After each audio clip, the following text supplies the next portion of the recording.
That's always a great thing to put down before you put your, even before you put your underlayment.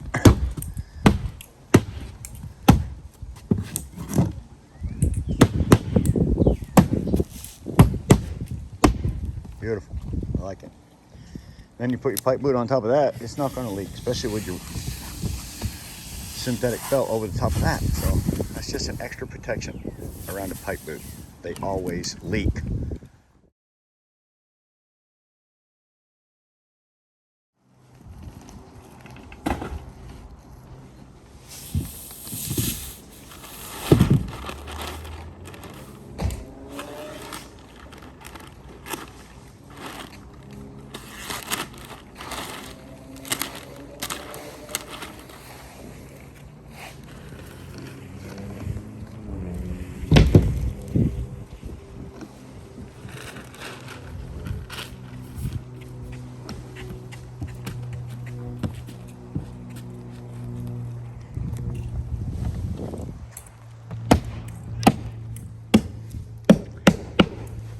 Hey, Sanchez, I had to change my camera angle. Butt crack.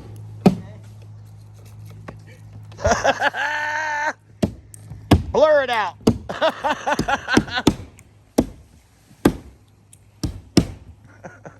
If you've ever been curious what your double wide looks like in the ceiling area, I'm going to show you. Well, let's go through the hole. This is a ventilation hole. And there you go. A bunch of little 1x2s. Your sheetrock in your living room comes all the way up into the attic. You can see the design. I could tell you what the design on the inside of your sheetrock looked like unless you repainted it by looking in the attic, because it always goes all the way up to here. That's why when you do a repair on a double wide, like a sheetrock repair, it is an absolute nightmare because the sheetrock comes up. So you have to cut it, and then you have to give it some backing so it's solid.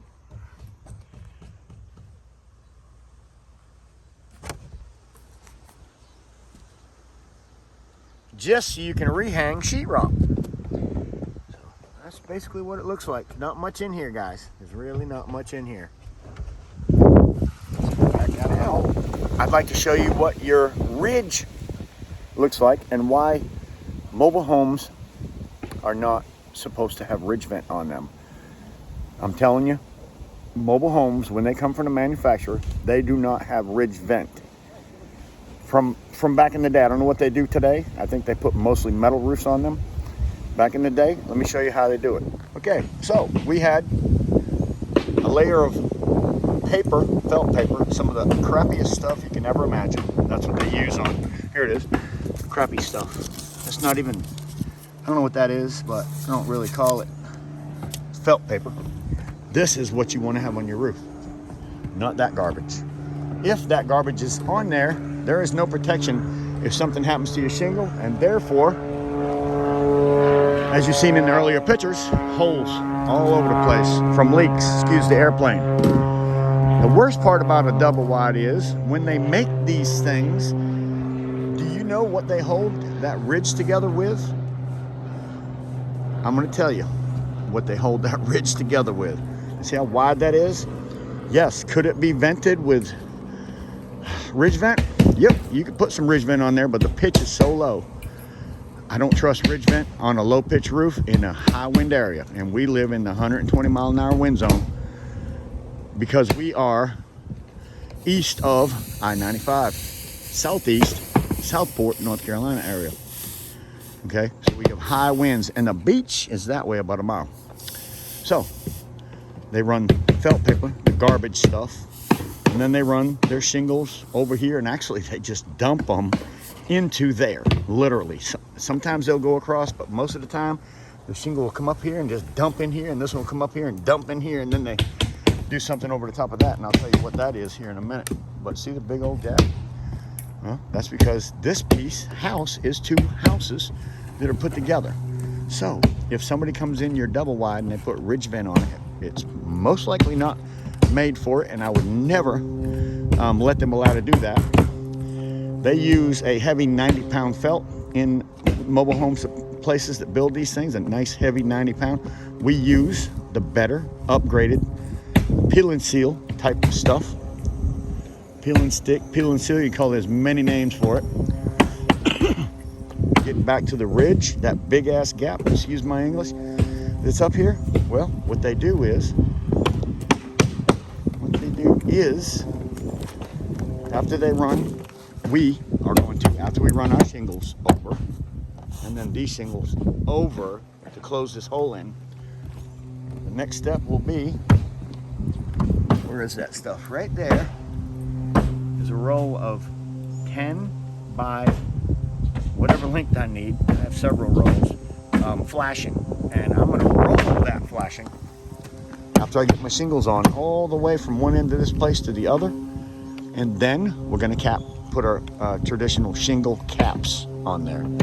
So that's the way we do it. When we came here, it was on there because all of them actually have it, and the very first time it's tore off, either they remove it and don't put it back if it's not there, or they did put it back and it is there. So in our case, it was there. And like I said, they nail these things about every 2 inches on both sides, all the way from one end to the other. Bam, bam, bam. If there's any settling in this place, at least the roof is not going to spread apart from each other, which would cause a major problem. Not to go on and on, that's my story and I'm sticking to it. If you like this video, please slam the like button. And if it helped you in any way, please subscribe if you're not a subscriber. And we will see you on the next one. Drew's Roofing and should be mobile home repair. Watch us on YouTube. No, don't go away yet. This is not the end of the video. I'm showing you 2 jobs that we did. And so it's going to be a rather long video. If you enjoy, stick around until the end. We've already took a quick look in that hole. Let's take a quick look in this hole. What they're using here is actually a attic vent that usually has a fan in it, with the fan removed, I guess because they didn't have electricity. But in this particular hole, actually, if she had a licensed electrician, could pull power from that wire. Of course, I'm not going to touch it, but let's go look inside. Let's see what we got. Same thing, sheetrock, comes all the way into the attic. Got a big old I-beam or 2 by something or another that goes down the center here, but it stops right there. So I'm not sure why they only went a little ways. And then the next piece is literally, excuse me, just a piece of 1/4 inch maybe, whereas this is 2 by something. That's just 1/4 inch is what they finish out with. Or I could be looking at the back of sheetrock is all I'm seeing. Yeah, this is the inside of your attic. We live in, like I said, the 110-mile-an-hour wind zone.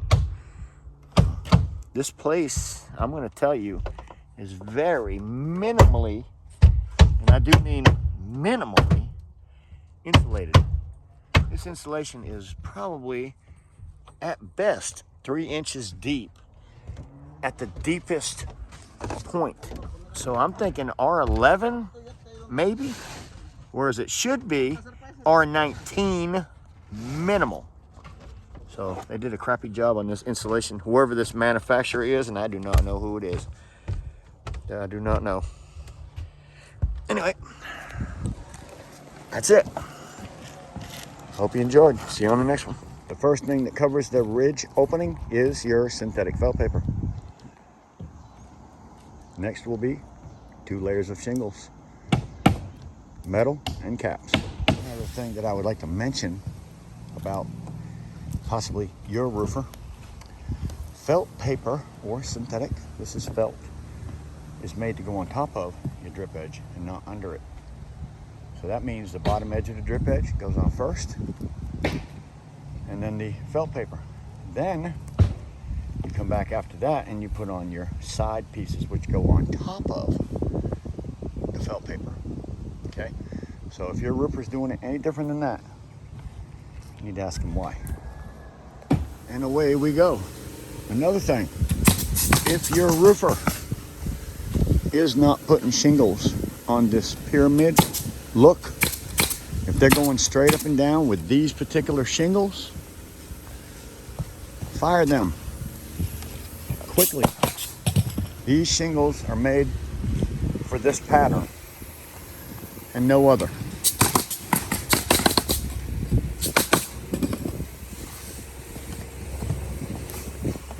Straight up and down is for 3-tab shingles, the garbage ones.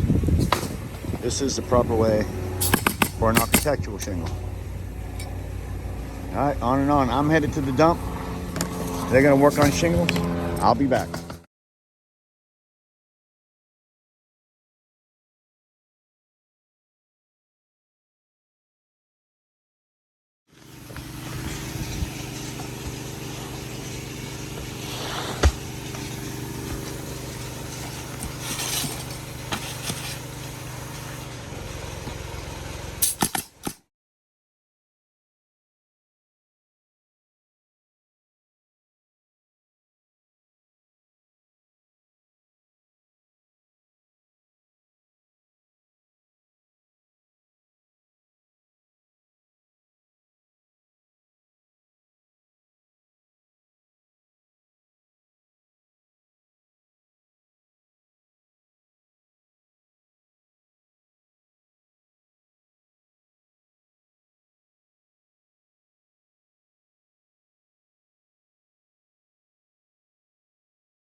We are so close. So close. Little cleanup. We will be there.